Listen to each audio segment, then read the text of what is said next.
जी आजम साहब। जी जी law minister साहब। मेरा हाल उठ के मेडलॉ ने शहबाज साहब तुसी मेड़ा दो।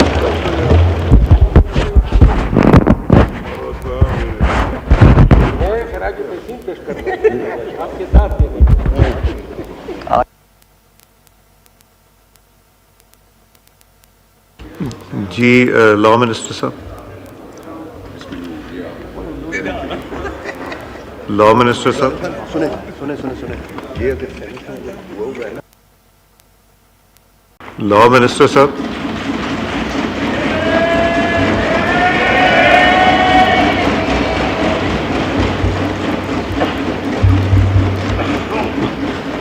लॉ मिनिस्टर साहब यू हैव 3 मिनट्स।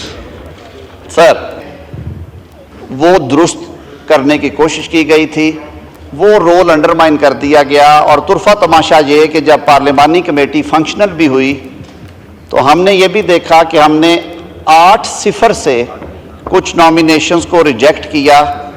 तो अगले ही रोज़ हाई कोर्ट के एक सिंगल बेंच ने पार्लिमान की उस मजबूत तरीन कमेटी को, जिसमें आधे अरकान अपोजिशन के आधे हुकूमती बेंचों के थे, उसको परे फेंक दिया और हुक्म इम्तियाज़ी जारी कर दिया या ऑर्डर किया कि इनका ओथ होना चाहिए।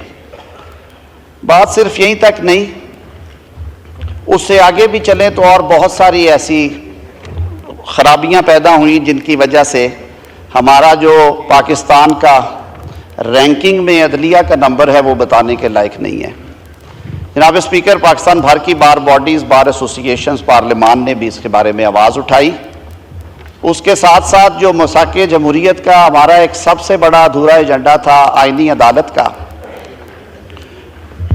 उस पे 18वीं तरमीम के बाद इस दफ़ा जब ये असम्बली बनी है तो इस ऐवान में बैठे कायदीन ने कहा कि हम उसको दुरुस्त करना चाहते हैं।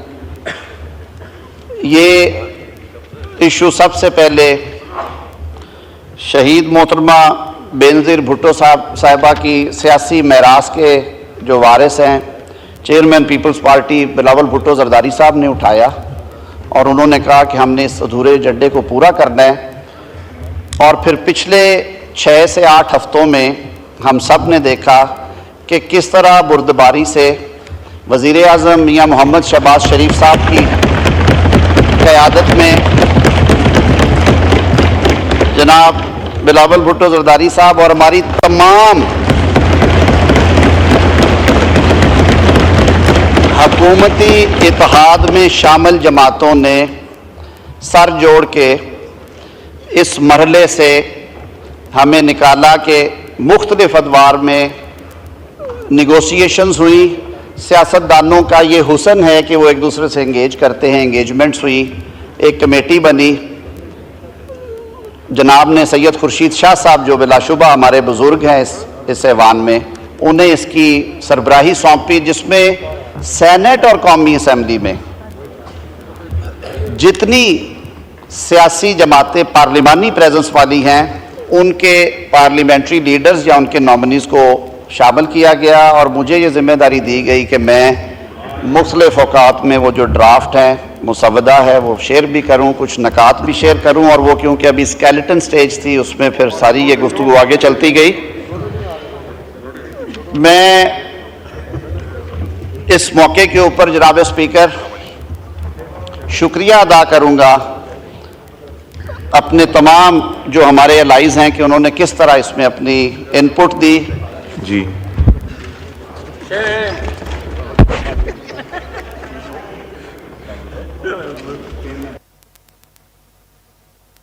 लॉ मिनिस्टर साहब।